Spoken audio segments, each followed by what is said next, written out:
It's May 23rd here in Seoul, and I'm Kim Dami. We begin with these stories making the headlines at this hour. Starting with the second presidential candidate TV debate.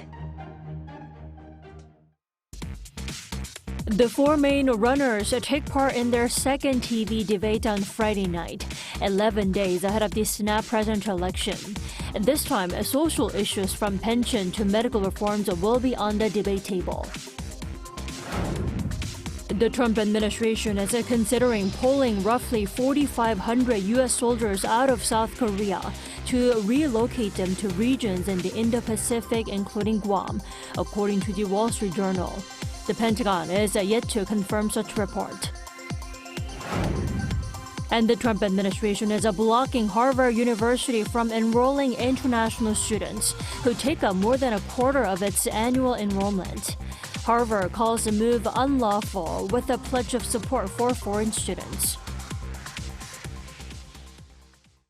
The Trump administration could be pulling thousands of U.S. soldiers out of South Korea to have them stationed in other locations in the Indo-Pacific, an idea that's reportedly yet to be greenlit by Trump. Our Bae-eun-ji has our top story. The U.S. is considering withdrawing around 4,500 American troops from South Korea to Guam or other locations in the Indo-Pacific region. That's about 16% of the total number of U.S. forces in South Korea, where there are roughly 28,500 troops. Citing defense officials familiar with the matter, the Wall Street Journal reported on Thursday that the idea is being developed by the Pentagon for consideration by Trump as part of an informal policy review on dealing with North Korea. It added the proposal has yet to reach Trump's desk and is one of several ideas under discussion by senior officials conducting the review. When asked about a possible troop withdrawal, the Pentagon reportedly said there were no policy announcements to make. Since his first term, Trump has considered changing the U.S. footprint in South Korea, which relies on close coordination with U.S. forces to deter threats from North Korea. I mean, it depends. We pay for military over in Europe. You know, we don't get reimbursed by much. South Korea too.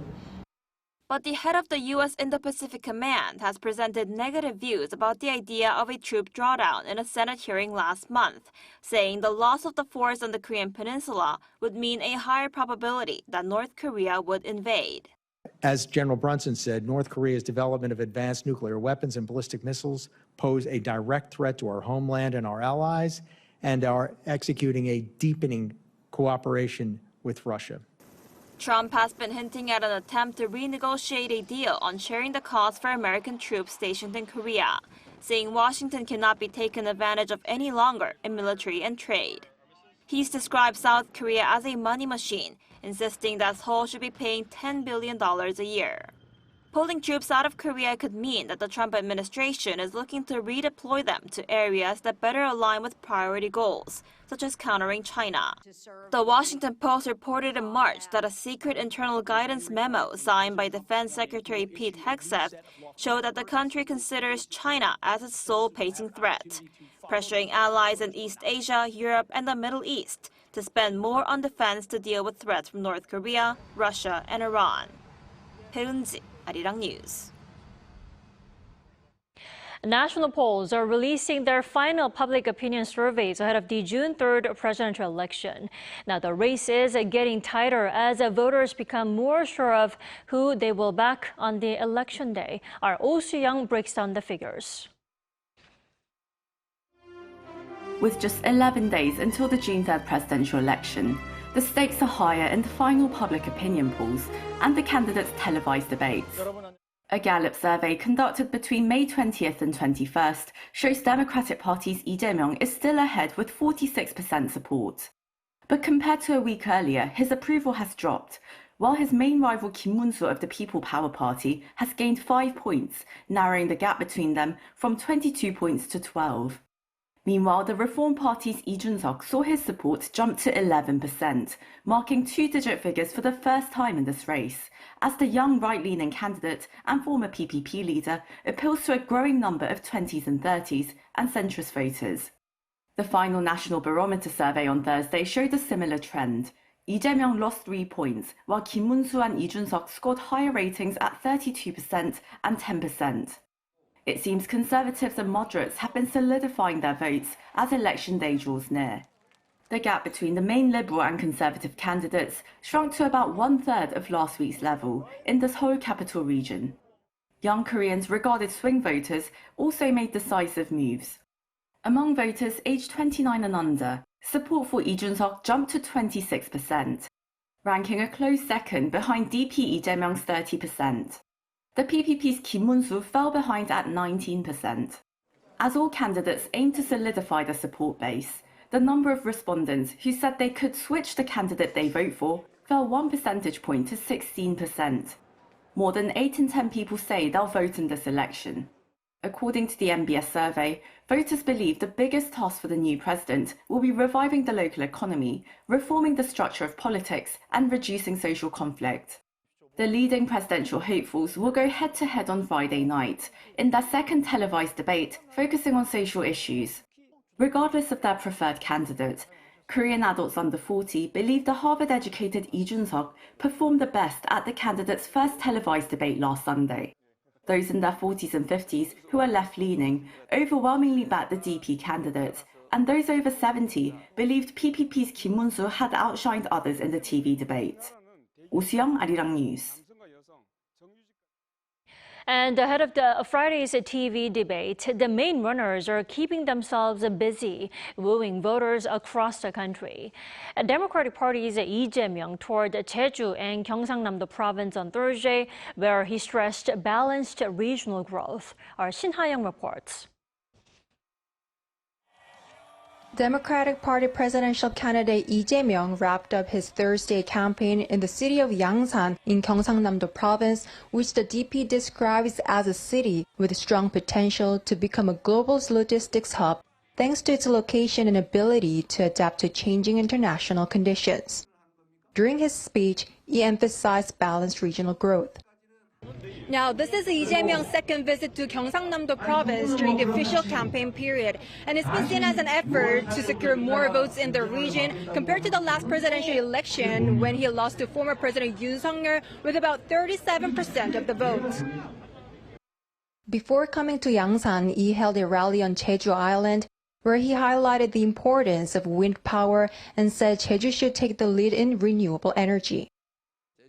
Before long, Jeju Island will become a truly eco-friendly place, powered entirely by clean energy with no reliance on fossil fuels. It's on track to become a leading region and model city for renewable energy in Korea, and we must make that happen. He also addressed the April 3rd incident where around 30,000 civilian protesters were killed in what the authorities at the time characterized as an anti-communist crackdown. He said that he visits Jeju every year for the April 3rd memorial and hopes to come back next year as president. With Lee's visit to Gyeongsangnam-do Province, attention is now on whether he will meet former President Moon Jae-in during the trip. This comes as Lee is scheduled to visit Bongha village in the city of Gimhae on Friday, where a memorial service will be held to mark the 60th anniversary of former President Roh Moo-hyun's death. The visit is seen as a way to emphasize the party's legacy and rally core supporters. There's a chance Lee and Moon could meet as they did last year when Lee joined Moon and former First Lady Kwon Yang-suk for lunch after the ceremony. Shin Ha-young, Arirang News, Yangsan. And the main Conservative Party's candidate took the time to meet with different organizations here in the capital area, including doctors' associations amid the prolonged conflict over medical reform. Our Kim Do-yeon reports. Yet another apology from the People Power Party for the actions of the former administration. On Thursday, presidential candidate Kim Mun-soo met with leaders of the medical community, issuing a public apology for the Yoon Suk-yeol administration's handling of the medical reform despite collective pushback from doctors. As a responsible cabinet member of the government myself, I sincerely offer an apology. The fact that it's not just one or two doctors, but nearly all of them raising this issue, clearly indicates there is a problem. Kim clarified that he wasn't taking sides, but emphasized the need for the government to listen to professionals in the field. According to the Doctors Association, Kim pledged to resolve the ongoing medical crisis within the first 6 months of his term. He spent a day meeting with various civil society groups. At a roundtable with the heads of Korea's 5 major business organizations, Kim highlighted his pro-industry record as former Gyeongsangnam-do Province governor. This was also his 4th day in the capital region, meeting organizations and rallying for support. And one of his rallies here was Bucheon City's Sosagu district, his old congressional district where he served 3 terms until around 20 years ago. This also comes as the capital region is always a key battleground where he needs to expand his support to turn things around before the election day. Meanwhile, Kim also made a surprise morning announcement calling for sweeping political reform. Will we achieve a second wave of democratization or head toward an authoritarian presidential system? I'm deeply concerned. His remarks were seen as a warning against a potential power monopoly should Democratic Party frontrunner Lee Jae-myung win, adding to the DP's existing parliamentary majority. Kim's reform pledges include cutting the number of lawmakers from 300 to 270, granting the opposition power to appoint an independent inspector general, raising the threshold for impeachment motions, and shielding the judiciary and investigative bodies from political pressure. His message lands as a DP filed around 30 impeachment motions during Yoon's term, only one of which, against former President Yoon, passed. Kim Do-yeon, Arirang News. And Reform Party candidate Jun-seok is still firmly rejecting a merger with the main Conservative Party candidate Kim Moon-soo, saying it will be his own name and party on the voting ballots. On Thursday, he held an emergency press conference with regard to People Power Party's so-called love calls to the young candidate, urging him to join hands with Kim Moon-soo to form a stronger conservative ticket. He said that his support in national polls hit 10% for the first time and dismissed the idea of a merger as meaningless. On his campaign trail, he continued to target young voters and centrists in the Greater Seoul area. He also continued his campus cafeteria outreach, meeting with students at Inha University.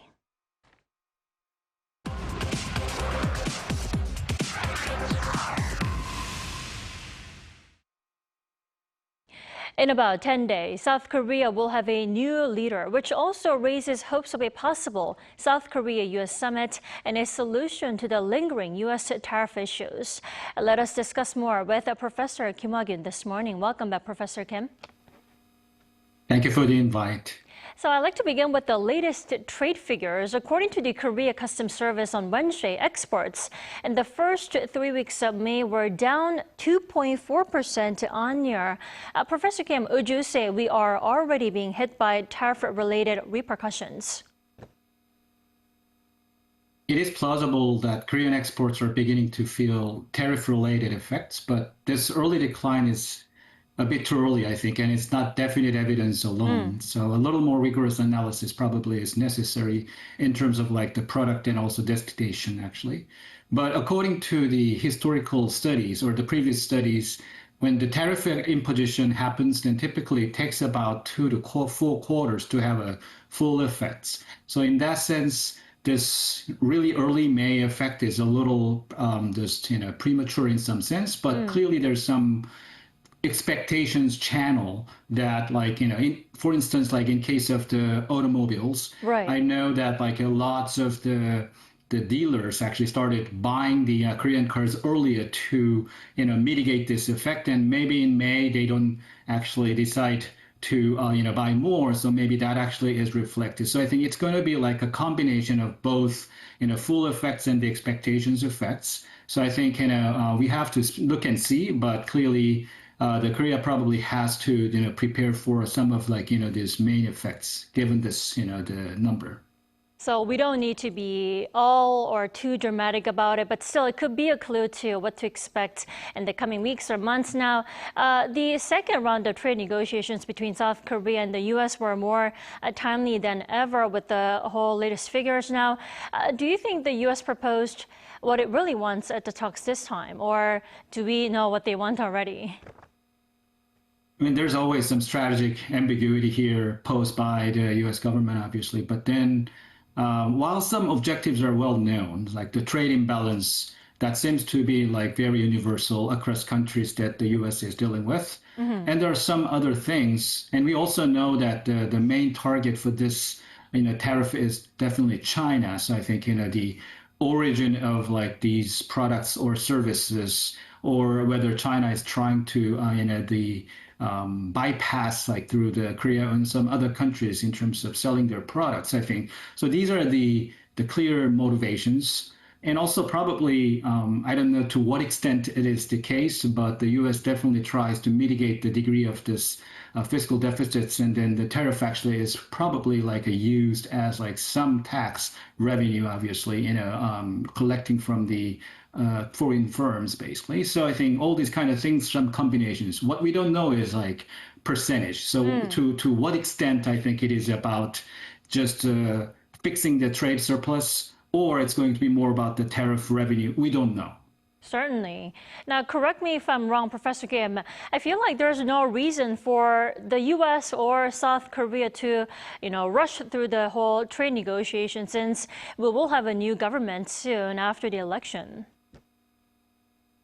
Yeah, so I think I don't think neither side actually, I think that neither side has strong incentive to rush. And we already kind of saw some UK deal and then some preliminary China deal. So it's going to be given as like some range. There could be some slight changes, but I think we know that the South Korea is going to be probably somewhere in between, hopefully more kind of closer to the UK side. Right. But we don't know yet. But I think in terms of the speed, I don't think the U.S. also is like really rushing. They want to have some big picture agreed, but they know also that once the election's over, then the new government, actually the administration team is going to start negotiating. So if they make too much hasty decisions, and then if the new government is going to just, to flip everything, that's going to be super costly in terms of both reputation and also actual, the time and efforts. Indeed. So I think both will try to kind of, the time the market, I think, the deal a bit.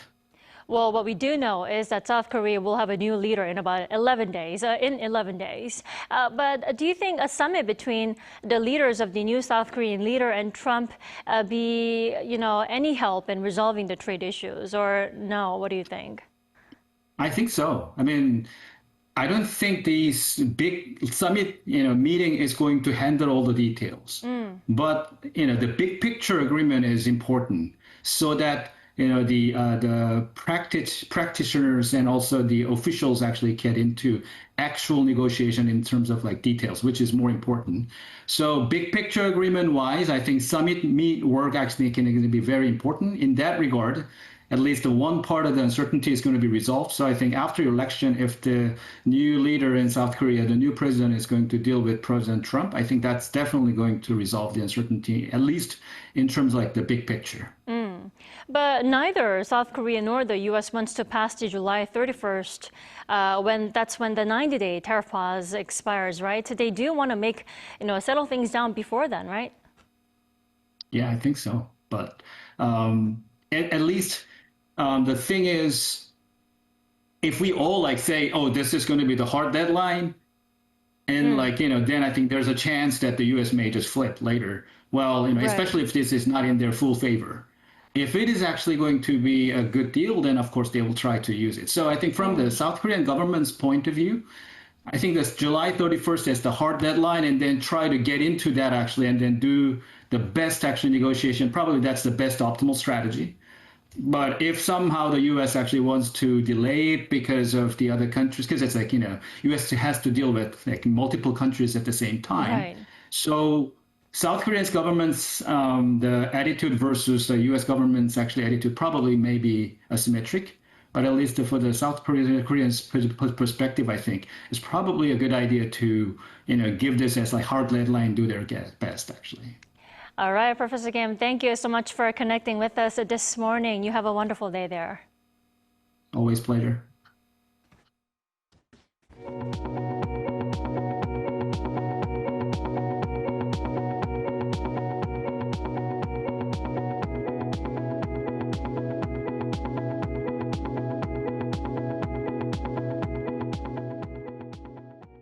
The U.S. Department of Homeland Security announced that it will ban Harvard University from enrolling international students.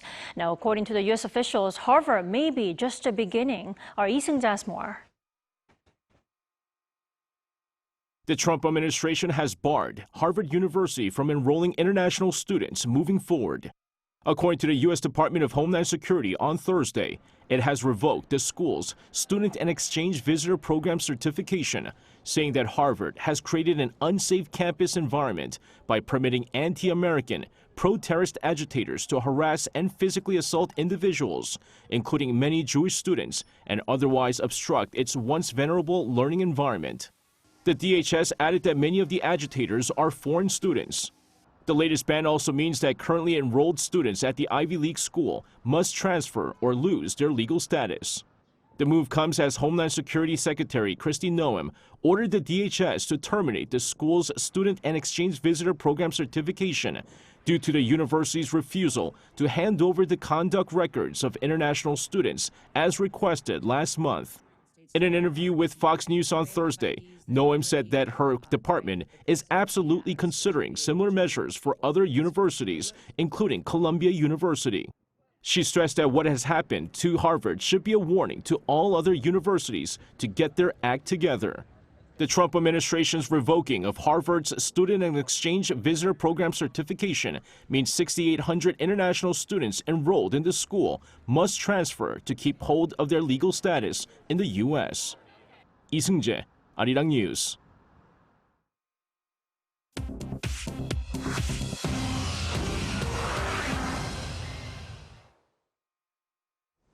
Good morning, I'm Choi Ji-hee, and this is The World Now.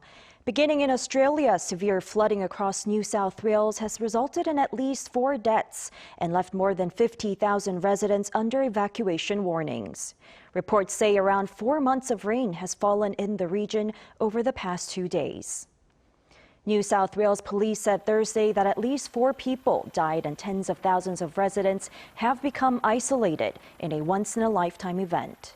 A slow-moving low-pressure system led to torrential rains and flash flooding over eastern Australia, overflowing rivers and inundating communities. A major river in Tariff, a city on the mid-north coast, has been among the worst affected, reaching about 6.3 meters on Wednesday, surpassing a century-old record. Towns including Port Macquarie and Kempsey have also been severely affected, with some areas experiencing flooding for the first time in recorded history. Emergency services have conducted hundreds of rescues, and over 140 flood warnings have been issued.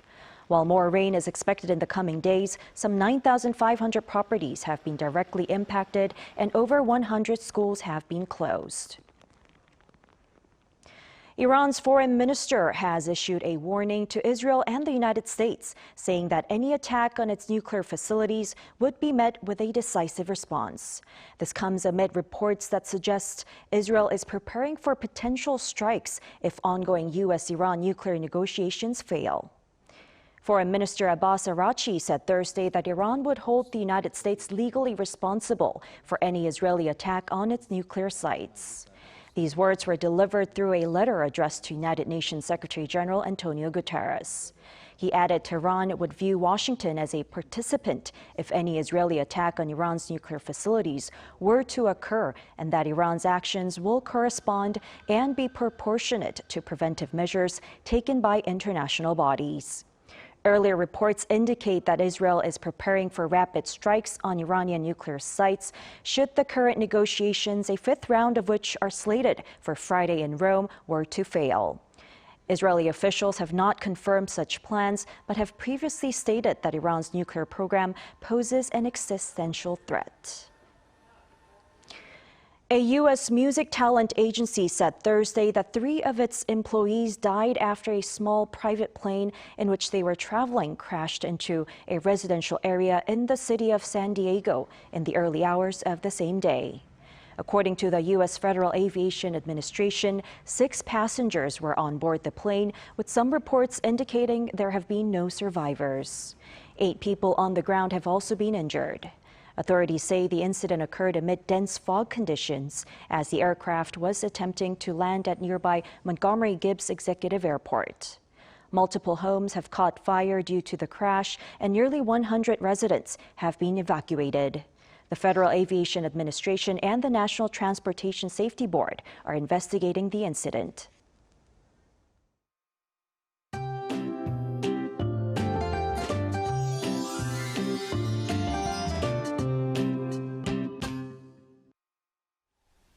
It's been a confusing last couple of weeks in terms of choosing how to dress for the day. But the early summer heat is finally taking a brief pause today. Cooler, drier air is pushing out that warm, humid air mass. Readings will stay slightly below the norms with rain in the forecast from tonight into Saturday. Rain will start to move in again tonight in most parts of the country before clearing out by tomorrow afternoon. Jeju could see as much as up to 60 millimeters along with strong winds. The rest of the country will see 5 to 20 millimeters. Daytime highs will be about 2 to 7 degrees, lower than yesterday. Seoul, Gwangju both getting up to 23 degrees, Daegu at 22 degrees. Temperatures will start to climb again from next Monday with no rain in the forecast for next week. That is all we have for this morning. New Day and Arirang will be back next Monday at the same time, 10 a.m. Korea time. Thanks for watching.